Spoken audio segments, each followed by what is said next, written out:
There's a couple cases that come to mind. We've done a lot of different types of cases. There was a case out of Canada, and his name was Gordon Sanderson, but he was known as Septic Tank Sam because he was in a septic tank after years and years of being in there. This person was horrifically murdered.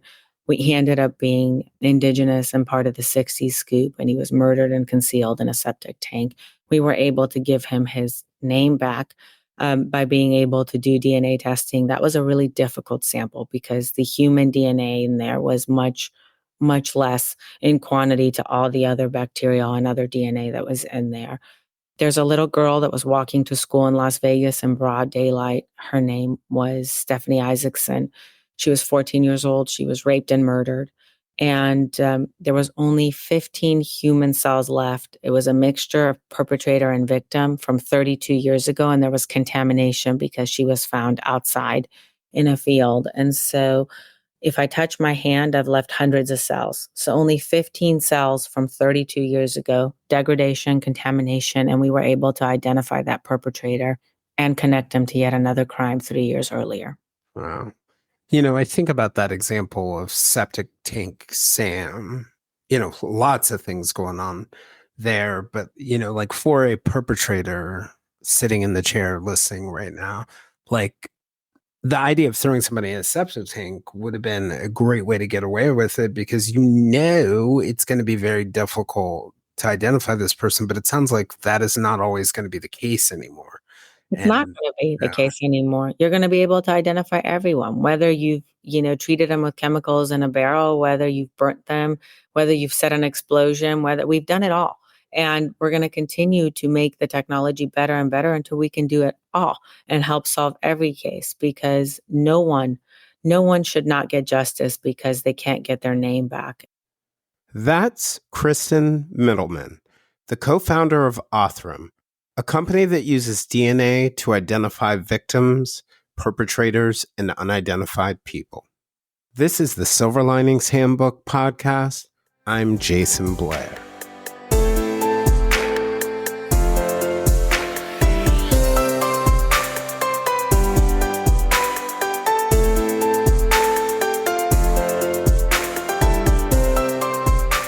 Kristen Mittelman and her husband David founded Othram, a company heralded for its pioneering work with DNA in 2018. Kristen currently serves as Othram's Chief Business Development Officer, where she oversees the company's efforts to expand the use of its services among those attempting to identify victims, perpetrators, and the unidentified who have died. Othram has been involved in solving so many cases that people thought were beyond DNA solving. We had an episode with Kristen last week where we explored some of the reasons and motivations behind Othram and some of the work that they are trying to do and the way they're trying to change the industry. This week, we take questions from our listeners in an episode we had with Kristen. I hope you enjoy this episode, and I hope you get a chance to go back and listen to the first one.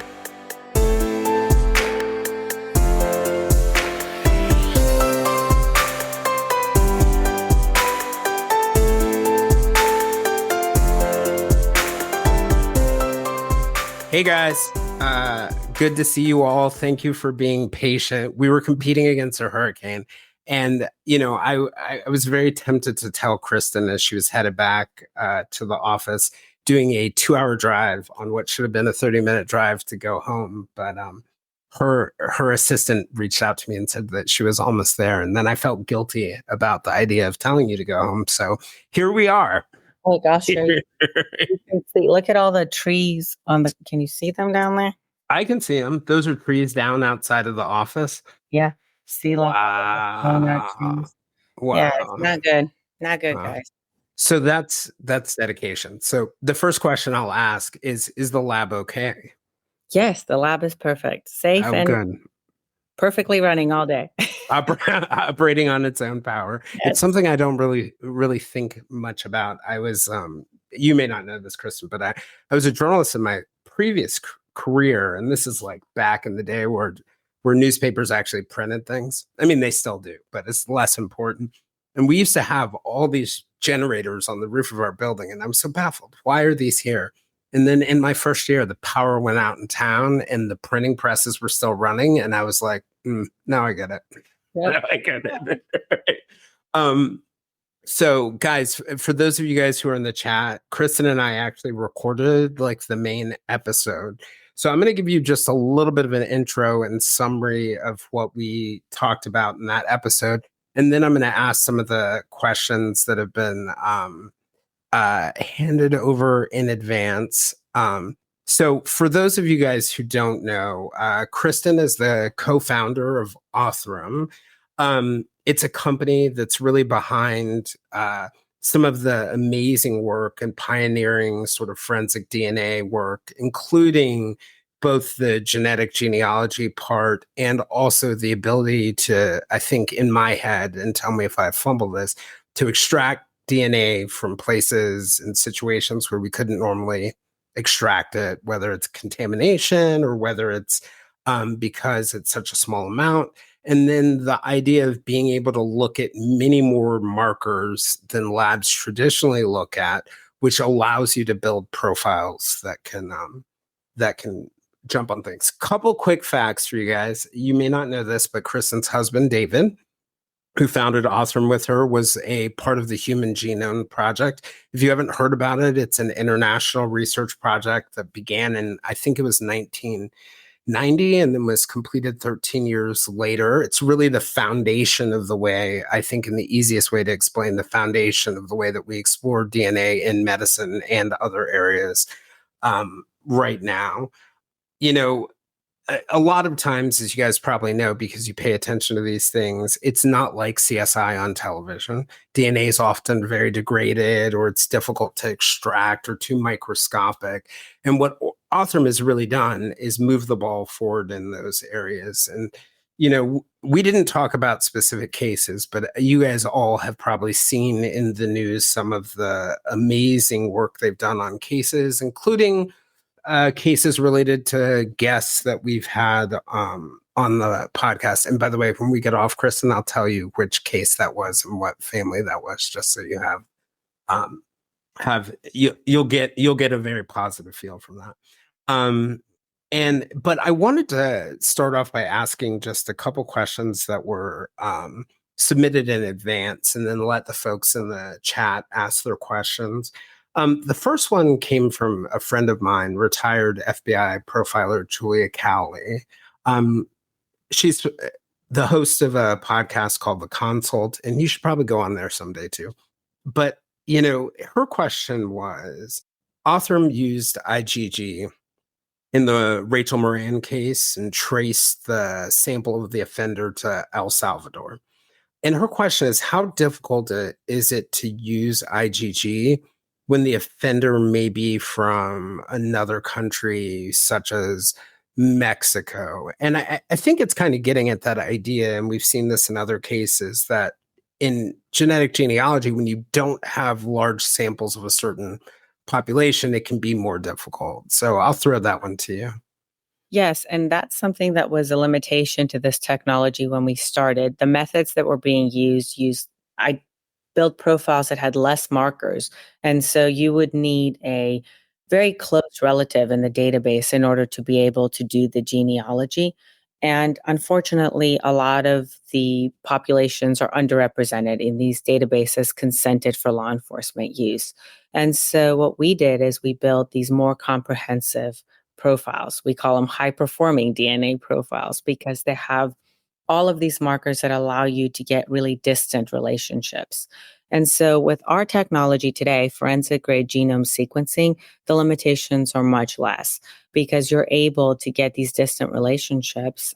David has a slide I wish I had to show you right now, and he calls it sort of the tapestry of life. And it shows all the different biogeographical ancestries and how we're sort of related together. And we have a paper coming out soon that will show exactly, it's a study to show how this technology can be used across all different biogeographical ancestries. But in our case, we have a case out of Canada where Susan Tice and Aaron Gilmore were the two victims. And the perpetrator we identified was First Nations and Indigenous.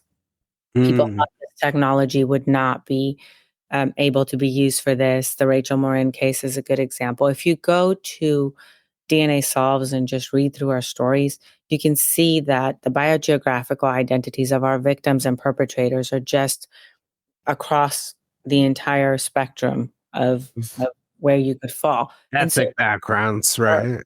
yeah, it works. It works for everyone. And um, sometimes it's a little bit slower. The Rachel Morin case was a very hard genealogical case, and the FBI has incredible genealogists that worked that case and got to that answer. And so I sometimes it takes a little bit longer to get to an answer, but it doesn't mean that you can't get there, and rather quickly. I mean, when Rachel Morin was murdered, and you can see that there's already an arrest. So even with Right. a very difficult case, you can get to an answer rather quickly. One of the things I wanted to ask, just sort of as a follow up to that, like, in thinking about those law enforcement usable databases that have sort of those limited profiles, how do you build? Is it extrapolations that you're using, or do you have a separate database that has more information on it, or what's as much as you can say, what's the magic behind doing that? Being able to make those leaps. It's not extrapolations. What we are Okay. doing is we're building these DNA profiles that match to you, even if you're a sixth cousin or a seventh cousin or a Ah, cousin. We're all related to some degree. So you are able to get these really distant matches. So there's many distant matches, and there's a different distance between each match and the DNA found at the crime scene, whether it's perpetrator or victim. And so we're able to work backwards towards figuring out where that person belongs in a family tree. so it's like you have one puzzle piece here, one puzzle piece here, and because you're looking at so many different markers, you can sort of take those puzzle pieces and sort of put them together in a way that, let's say, CODIS, where you only have a smaller number of markers, you might be able to touch on one distant relative or two, but not get enough of the puzzle pieces to put it together. Or In CODIS, it has to be self or a parent-child relationship or a wow. full sibling, but even a half sibling wouldn't hit. So even if you had your half sibling in that database, you wouldn't see it. And so it would be inconclusive. So by having all of these markers, you're able to hit to all the relationships. And it's kind of like a sonar. You know, you're this far away from this far away from this far away from this. And so you can only fit here. And that's how it goes back. Then CODIS can be used to do that confirmation in a lab that has nothing Mm. to do with Othram, so that you use that test that has been used for, 20 years in court, and you're able to take that to court and say, look, here I go. We've confirmed that Othram found the right person. 1 in 16 quintillion chance it could be someone else. Mhm. So this is another question from one of the guests who's on the live. And what he had asked was he'd love to learn more about Othram's selection process, sort of how and why you choose your cases, particularly those that you crowdsource for. And, also, are there grant opportunities for case examination or other things along those lines? And just to give you a background on the question answer, he's become sort of one of the experts on the list case, where you have a number of marginalized victims that to some extent, there are questions about the way that law enforcement sort of handled it in the beginning, but you're also talking about families that don't have a lot of resources to pour, and we talked on the episode about the idea that many of these families would spend their last dime to get some kind of answer. So, so I guess what is the selection process? What's the process for crowdsourcing? And are there opportunities, grant opportunities, or other financial funding opportunities? Yeah, so we have absolutely no selection process other than the case is feasible for this technology. So we look at the DNA. Law enforcement has to want to work the case. That's number one. If law enforcement doesn't upload the DNA to the DNA portal and let us look at the reports and then send us the evidence, we can't work the case. So the law enforcement agency has to want to work the case because they're the custodians of the DNA. Often we have families reach out and we'll have our case managers reach out to law enforcement and ask for the case. But unless law enforcement wants to work the case, we can't. Once law enforcement does want to work the case, funding is never one of the criteria. We look and see, is this case feasible? If it is feasible, then we proceed and we tell law enforcement we will try to figure out how to get funding. If they don't have their own internal funding, we work with philanthropists all across the country in different areas to try to see, like we have a philanthropist in Mississippi that funds every case in Mississippi of an unidentified person. We have a philanthropist in Las Vegas that funds sexual assaults and homicides in Las Vegas. All across the country, we have different people that help. And then we also have DNA solves. If the case is one that law enforcement is okay with us crowdfunding, we'll post the story up on DNA solves, Mm. 5 or 6 at a time. Sometimes they're perpetrator cases, so they don't want to do that on DNA solves. So we'll work with media, podcasts, anybody to try to fund that case and see if we can, get that case to the finish line. And so we've worked with nonprofits across the country. We've worked with grant programs across the country. I have worked with members in the Senate and in the Senate and the House to create funding for certain law enforcement agencies to help solve their cases. And I'm obviously, extremely active in creating entire budgets or line items for this technology in the federal government. Yeah. One of the things, and sort of just two more questions. One of the things that I mentioned when we were talking earlier, I had heard you on another interview, and it really struck me. Two things that struck me were, one, your deep desire to not turn anyone away, and just the absolute sort of like mission orientation that you and David could, with your backgrounds, could be making a lot of money working in medicine or some other place. And those things like really struck me and stuck out to me. Could you talk a little bit about your mission? I'm also curious where the name Othram comes from. So those two. Um, we truly believe that it's not justice unless it can be provided to everyone. So we're trying to create the infrastructure to help every case be solved everywhere. So if your case happens to happen in a law enforcement agency that doesn't have a lab at all and doesn't even know what DNA technology is, or your case happens in a big metropolitan area where there are tons of scientists and forensic scientists that are able to extract these samples, we want to be able to help those scenarios equally and just as quickly. We want to be able to work any case, whether you have millions of dollars to spend on DNA testing at your agency or no money to spend on DNA testing, whether the evidence is easy to use and easy to get an answer with, or whether the evidence seems to be intractable because of the low amounts of DNA, the mixture between perpetrator or victim, or like you said, contamination, degradation. And so what we tried to build is a robust process that allows you to bring in as many cases as possible. And what I want to say is there are still about 30% of the cases that come to Othram, we put on hold. We say we cannot run this today and tell you that we're going to succeed and build a profile. So we don't want to consume the evidence and we don't want to take your budget. We'll work a different case right now if you have funding for a different case, but hold on to this one. And what we do is we bin them.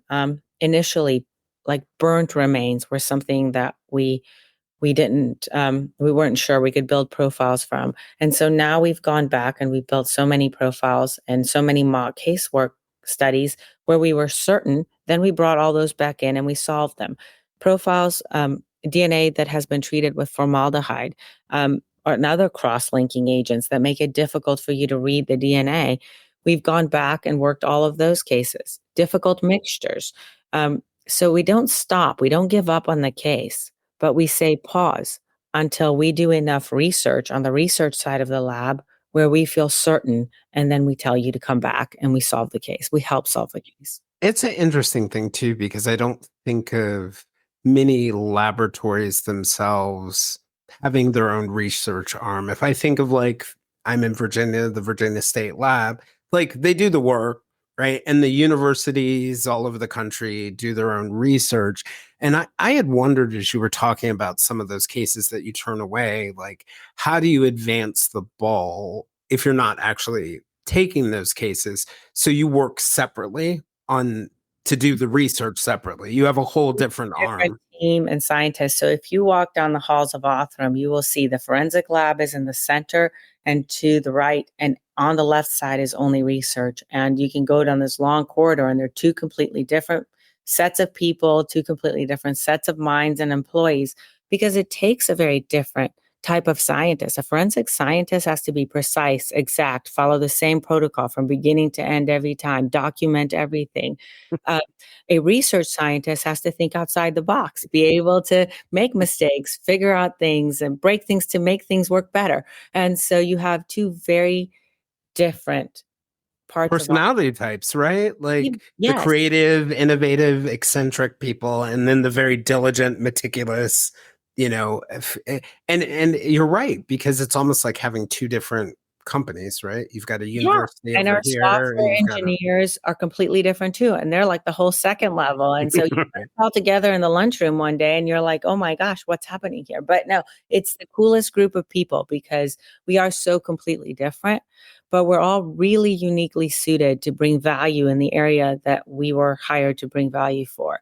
And you're right, most labs don't have all of this stuff put together, but it's necessary because how do you build a standard or a truth set that gives you the answer of how this case was worked and could it have been done faster, better, differently if you don't have the case from the very beginning, from extracting that DNA all the way through the people it took to go testify in the courtroom, whether it's the science, the genealogy, and everything in between.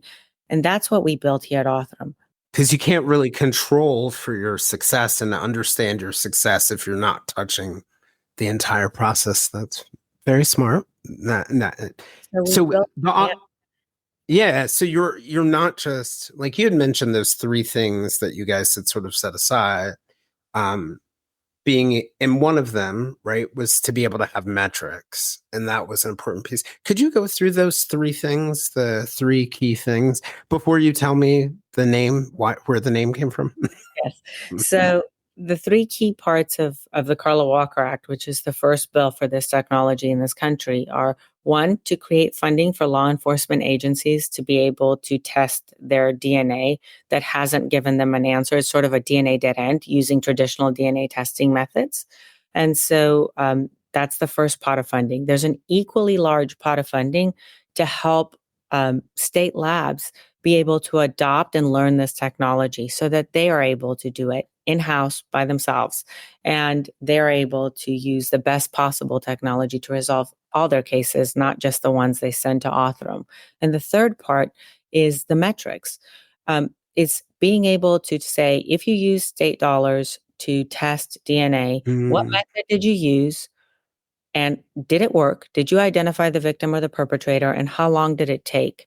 And that's hugely important. For medicine to get better, you have that sort of, when you treat a patient, you have to report back how that patient responded to that treatment. And did they survive? How long did they survive? Whatever it is that you're reporting back. We don't have that in forensics right now. In forensics, you have metrics of, did you run the DNA? Did you test that forensic sample? But you don't have metrics on, did it actually productively give you the answer and how long did it take? And that's the most important part. Mm. Hmm. Victims need those answers, families need those answers, but in order for you to prevent the next crime, you have to get that answer quickly, robustly, and predictably. And that's what we're here to do. And maybe one of the important aspects of it, thinking about forensic science compared to medicine, if all of a sudden tomorrow, I take medication for different things, and I'll just take an example. One of mine is a mental health medication, right? And if all of a sudden somebody invented a more effective version, faster acting, more effective, fewer side effects, lower costs, you know, my doctor would be in deep trouble if he decided I'm That's not going to use it with my patients. But the same doesn't exist in forensic science where, you know, my laboratory can use technology from 1970 if it wants. Maybe is there something about changing the standards? And I swear at some point I'm going to let you answer the question on the awesome. name. But Yeah, I absolutely feel that that's necessary. I think if people were to see that you can you can predict what technologies will give you more answers and quicker, then I think the government can choose to fund those technologies over technologies that make mm, less. And I think, you and know, tie the funding to using things that are a little more it's advanced. about using the best method for that case every single time, just like you would use the best drug for your patient every single time. And so, like you said, it's about bringing it back to every person making that decision on how this case is being tested and what technology is being used is tied to success rates and not just, oh, well, I want to use the lab I've always used or my friend or go through the technology I've always done. It's about what is the most successful thing for that case to get that answer. And so some point you'll probably be Othram will be a part of sort of like building that standard or that idea of, hey, in this situation it's okay to do this, but in this situation you really want to do this. So now I will give you the chance to answer about the name. Othram Othram is the wall that protects the city in Lord of the Rings. So it's that wall that protects the city. It was a name that wasn't used for anything before. If you look at our logo, here I have it right here. I have my pin. Um, It is the hexagon, which is the carbon ring of life, but then the negative space inside is the person we're identifying. And every Mm. time we do identify someone, we put the victim's picture inside of a hexagon on recent casework. If you Oh, go cool. and we tell their story because we feel like everyone should have their voice back in justice. And it's always the victims that you see in our hexagons, whether we identified their perpetrator or not, because it's their story we want remembered. I love that. I love that. So I'll go ahead and throw it to the first question that came up. And the question it's coming from Catchlisk, which is Raoul, is how accessible to Othram or DNA databases from other countries? And you may have addressed sort of how you kind of get there. So, the databases that we're allowed to use for this type of technology are only databases that are consented for law enforcement use. And so you can use those databases regardless of where you're from, but those are the databases that can be used. So Othram runs Family Tree DNA database, which is the largest database consented for law enforcement use. And we also run DNA Solves. And then there's a database called GenMatch. That's it. Okay. And those are my understanding is all of them are internationally accessible right now. Yes, they are. They are. Okay. So, second question that came up was from Robert Palmer, who's the host of another podcast, Broken System Podcast, a great podcast that sort of focuses on, again, marginalized victims, people who wouldn't normally or who are not necessarily getting the attention that they want. But, um, is there ever a case that you see, um, and, you know, Robert, I'm not sure about the second part of your question. Are I you think asking? Yeah, I think go he's for it. asking, is there any case that I see where I feel like I have to get that case? Yes, yes, where you really want it. That's Every serial perpetrator case, I want to get that case and I want to help prevent the next crime as fast as possible because I know that this technology is the fastest way to get to an answer if you have DNA. And so, if I know that there's a serial predator out there, personally, I have children, I have family, I have, friends that are in society. I would love to be able to identify that perpetrator before that next crime is committed. But there's not, Othram never has gone for the popular case or the famous case. We have had agencies send us the famous cases here or there, and I'm sure you guys have read all about them. We don't look for that. We look for the most feasible case and the quickest way to an answer. And we truly believe in justice only being justice if it can be given to everyone. Can you talk a little bit about and we sort of talked about this before, the importance of speed? Because one of the things, you know, I think most people would think, why is it so important to be fast? And then thinking about what your mission is, right? It makes complete sense to me why speed is important. And if you could talk a little bit about some of the things you guys have done to speed up the process. Yeah, we've created those truth sets for thousands of cases that we've been able to successfully work. And so now when we get a new piece of evidence in, we can compare it to the thousands of DNA cases that we've had before. And we know, wait a minute, we had a case that had very similar DNA here. The mixture was the same, the amount of contamination was the same. And this is the quickest way to solve it. And so we can build those profiles in a matter of days rather than building them in a matter of weeks because there's no trial and error. You don't have to figure it out. We've done it before in a very similar case. Or we've had a case where we've had this type of chemical treatment to the case, or it was burnt in this extent, to this extent, degraded to this extent. And we know exactly how to get to that answer quickly.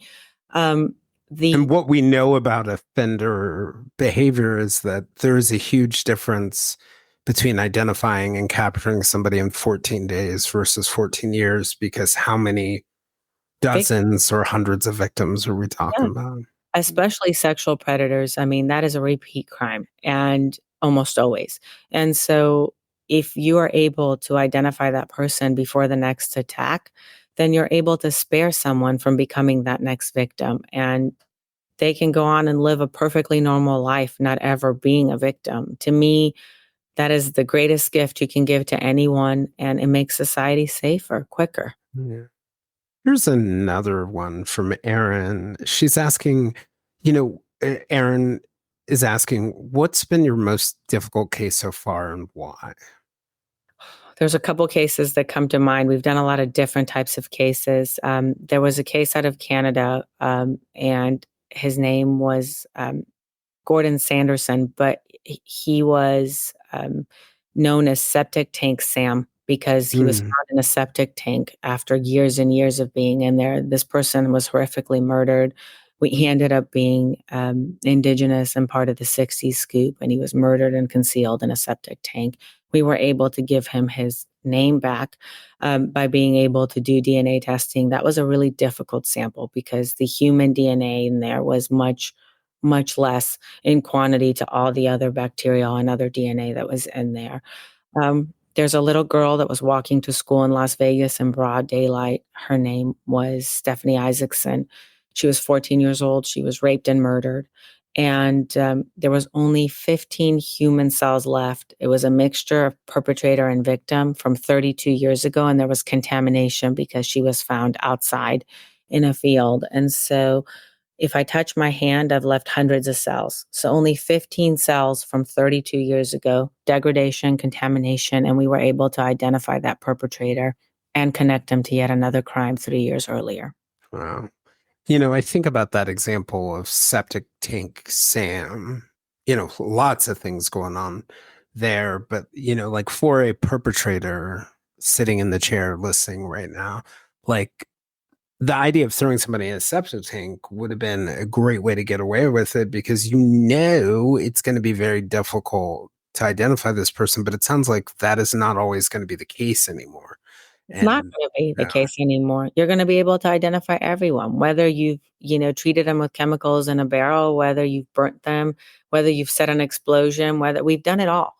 And we're gonna continue to make the technology better and better until we can do it all and help solve every case because no one should not get justice because they can't get their name back. And unfortunately, that often happens when you're an unidentified victim. Unless you have an eyewitness, how can that law enforcement agency, no matter how hard they try, solve that case?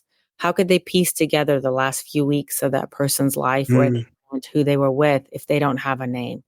And almost always, when we identify the victim, law enforcement is able to identify the person responsible for that crime. yeah, I think one of the cool things about what I'm hearing you say too is this idea of equity and that your mission is not fulfilled if you can't equally bring justice to all sorts of people. It's not something like people rarely set bars like that for themselves. They tend to do that. But Julia's got another question for you. If non-contaminated and non-mixture blood is collected from a crime scene, are there any reasons IgG wouldn't work in identifying the offender? And before you answer that question, let me say, Julia, even though she was an FBI profiler, is also a scientist herself. She was a toxicologist before. So my expectation is we'll get good questions from her. But is there any reason in that situation why IgG wouldn't work in identifying the offender? Yes, so IgG is investigative genetic genealogy. People call what we do IgG or FGG, forensic genetic genealogy, as well. But I think you're meaning traditional IgG. That's when they're using medical assays or consumer DNA assays to run these samples. And those medical assays are targeted towards clean, single source DNA that's not degraded, not contaminated. So if the blood that's collected is fresh, not degraded, not contaminated, there's no bacteria from the crime scene or the transfer, and it was stored perfectly. If you use traditional DNA methods for medicine, you should get some answer. Also, those methods target less markers than our method. So when you upload to the genealogical database consented for law enforcement use, you may not get matches because you don't have close enough relatives. There are not that many people that have consented their DNA for law enforcement use. It's certainly not the same number of people that are in databases like consumer databases when you're trying to work an adoption case or something like that, trying to find your relative, right? And so you could use those methods, but it's cheaper to use forensic grade genome sequencing than use these other medical methods. It's not more expensive. And you are assuring that you know in advance whether or not you can build a profile that will help you get to an answer. Whereas when you use the medical methods, like if you were to use a microarray, you may consume the evidence and get no answer. And then you can't go back and get more evidence. And you had mentioned like part of what caught David's attention and caught your attention was the idea that you had had your hands in the process of developing the medical approach, which told you it's the wrong approach for the forensic That's approach. Is that exactly right? right. A lot of us had worked on building those assays, not just medically, but also for consumers. David was the chief scientific officer of Family Tree DNA and did a lot of this product building for being able to find who your relatives are and where you belong. And so all of those, we knew both, right? But if you've ever taken a test to find your relatives, it says don't spit in the tube an hour after eating, wait an hour after you eat, don't do this, don't do that. That's so that you have none of these mixtures, none of these contaminations. And unfortunately, that's not what comes from a crime scene, even if it is just blood found there. There's still other people that walked there, touched it. The temperature in the room or wherever the blood was found may have caused degradation. It might have been exposed to elements. I mean, it's just never that straightforward. And why take the risk if you can do something that's predictive? Right, where you can actually predict whether it would work before you've dove into it. So I have a good one here. Aaron's asking, what historical case would you love to solve? Every single one of them. Um, um, I mean it. There has been no case that we have solved, even ones that were like hundreds of years old, right? Like over a century old, where I didn't meet someone from the family or someone from somewhere that really cared and still need. There's that woman whose bones were found in a bag right in California in 1985, and then back, I think, wait, you guys solved that case, and she was born in 1864 or something That's like right, that. Have I got that right? 1864, yeah. Okay. Yeah, and there's still someone in the family somewhere that has been affected by that crime, and so, I'm telling you, every single one of these cases needs to be worked. That's why there can't be one Othram. That's why there needs to be thousands of Othrams, and this technology needs to be a standard tool that everyone is able to use. Right. Because you guys can help thousands, eventually Hundreds of thousands, 10,000, but that's not enough. right, right. That makes perfect sense. So it looks like we don't. Do we have any more questions? Anybody want to throw a question in there before I ask my own, which is Kristen, what is your vision beyond Othram for DNA forensic science? Like, what would you hope for if you thought about all the labs that do this kind of work? What's kind of like if you ultimately got your goal in this area, what would it be? I would hope that it becomes something that is more like medicine, where it is research based, where everyone's working together, where the person that discovers the next best way to do it is quickly sort of implemented into everyone else's methods, and everyone's working together. You don't hear, you know, someone say, I'm not going to take that cancer drug because I didn't invent that cancer drug, or I wasn't the first doctor that worked on it, or that wasn't invented by the first cancer doctor ever. There's something about forensics where people are sort of stuck in, I'm creating it, or I was the founder of it, I was the mother of it, the father of it. I've heard it all really over the last few years. And it really doesn't matter if you're first, last, somewhere in between. We need so many people coming into forensics and making this better, more effective, more efficient, so that every victim and every family can get an answer, so that every perpetrator is caught the first time they cause a crime and not the 10th, 11th, and 12th. And so I wish that it was actually a more collaborative space. I mean, I'll be really honest. The first few years at Othram were really lonely. And until we were able to get these advocates and people like you that heard the story and stuck us on here, the community is quite close knit and doesn't want any newcomers in it. But we should be welcoming everybody into this community. There should be funding for people to come into this community and create a field and create standards and create help. And it should be done in a careful way where people have to pass certain standards in order to start testing evidence. But we should be able to promote thousands of people. There should be an education sector for people that want to do genomics and forensics, for people that want to do DNA testing better.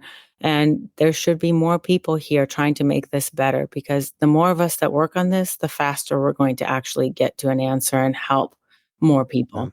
And one of the things that we talked about is it doesn't just help with, identifying perpetrators. It can be unidentified people and bringing it can give clues in missing cases, but it can also rule out potential suspects and take the cloud over their head or help innocent people resolve their cases. And I just think that that's such a cool piece of it. Another question. Wait, nope, wrong one. But I do have another question for you. What kind of training or schooling is required for people who work with you? I'm sure lots of people have this question. I can only Which imagine what your inbox for job applications looks like. It's awesome. We are so multidimensional that we have people that have backgrounds in forensic science and forensic degrees. We have people that have backgrounds in genomic science and genomic degrees. We have people that are research scientists, people that have worked on gene therapies, cancer treatments, things like that. We have engineers. We have software scientists and software engineers. We have, I mean, everyone from people that are good at being able to bring in funding, have worked at nonprofits, are good at writing grants and creating grant opportunities, to people that were law enforcement, ex-law enforcement agents that can help bring this technology to different law enforcement agencies across the country. You think of it, we probably need you here at Othram, because we just need a multitude of different people. What we're looking for is people that are extremely passionate and want to do the best by each case that comes their way, and want to help people get answers and justice. Yeah. Well, he didn't ask this question, but I think he's on the live. One of my friends, and also who has a podcast that's coming out called Missing in a Moment, Jayson Ursay. His podcast is going to cover all unsolved missing persons cases. And one of the things that's kind of interesting about it is even before his first episode has really come out on the podcast feed, he's already had these neat conversations with family members who have these missing loved ones who have been missing for such a long time. And, it begs a question for me. law enforcement might be slow to adopt it, but let's say I'm a family member and I know there's some genetic information. Law enforcement either can't move on it because they don't have the technology to do it, or they're not. What can family members, you think, do to help either help their case get to a place like Othram, or in terms of advocating, or even just to advocate more generally for laboratories to take new approaches to things? So we have a national missing and unidentified registry in the United States called NamUs. If family members can reach out to the NamUs liaisons in their area, or people and get their family member in that database, that helps a bigger team of people looking at the case. It gets a bigger team of people looking at the case, and then allows for that bigger team of people to consult with a law enforcement agency that has your case and help them find funding and technologies that would allow for an identification or finding of that person. So I would say one of the first steps would be to get your loved one, your missing loved one, into NamUs and see if that helps. Contact the NamUs liaison and see if they will talk to Mm. the enforcement agency that might have the case. Put your DNA into these And data. NamUs is the National Missing Persons Database that the Yeah, Department of Justice runs. Okay. that's Yeah. right. And also put your database in these databases consented for law enforcement use, because if the DNA is tested and your DNA is in there, there'll be no genealogy needed. You'll be a quick Mm. and you'll get an answer much quicker. Um, it'll cost the department less money, so that's always good. Um, what are other things that I could think of?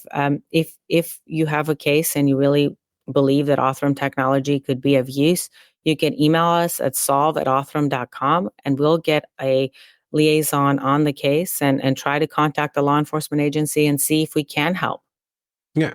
So let me I'm gonna we've sort of like run out of time. I know Aaron has a question about a college degree in genetics, but I happen to have that answer for you.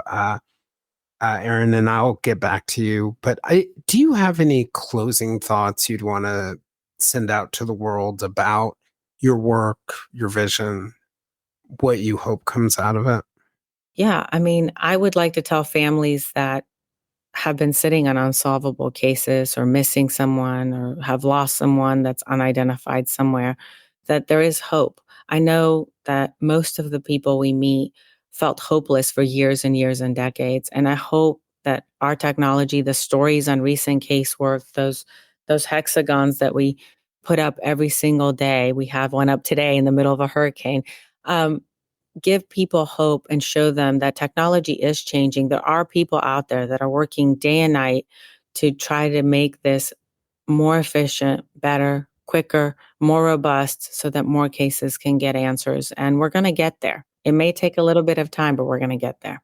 So, Kristen, I know it's hot and humid, and you're sitting on the first floor of Othram right now, and probably have two kids who want to go home. But Hi, would you mind taking two more go questions ahead. real quick? Okay, Go all ahead. right. So, first one is from Dana Pohl, who does a lot of work around unidentified persons and cold cases. Does Othram partner with, work with, or partner with other labs to solve cases? Yeah, we work with dozens of state labs across the country. We have contracted relationships with. We work with a lot of state labs that we don't have contracted relationships with. We work with other private labs to solve cases if they come to us. We would work with anyone to solve a case as long as the law enforcement agency asked us. Okay. Okay. That's a good one. And then I'll go ahead and throw up Aaron's question about, are there college degrees that could prepare people to work in genetics, so your work can be happening everywhere? Yeah, Like, we're partnering with several universities across our country and internationally to start helping create degree programs that will actually focus on genomics, genetics, and forensics. Because right now there are forensic science degrees, and then there's genomics and genetic degrees for medicine or consumer genetics. But we would love for this to become part of courses across the world. yeah. Okay. Very cool. All right. Well, guys, we're going to go ahead and wrap up. I will definitely, Kristen, save for you all the really awesome comments in the chat, Oh, the appreciation for your work on Long Island. people, Jill pointing out how just amazing the work is that you guys are doing. Jayson pointing out that it's just unbelievable, the impact. And I think probably some people who have been affected by the work, whether they've covered it or it's touched on some of their lives, I know are in the chat. So that's really cool. And thank all of you guys for joining. And I will just take 4 minutes of your time so I can tell you that story. So see you guys. Much. All right. Be good. Thank you. All right. Bye. If you want to support Othram's efforts to give all victims and law enforcement agencies access to its technology, visit www.dnasolves.com.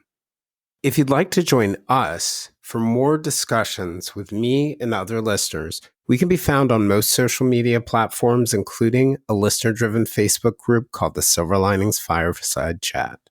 For deeper conversations with our guests and live conversations like this one with other listeners, you can also join us on our Patreon at www.patreon.com/the Silver Linings Handbook.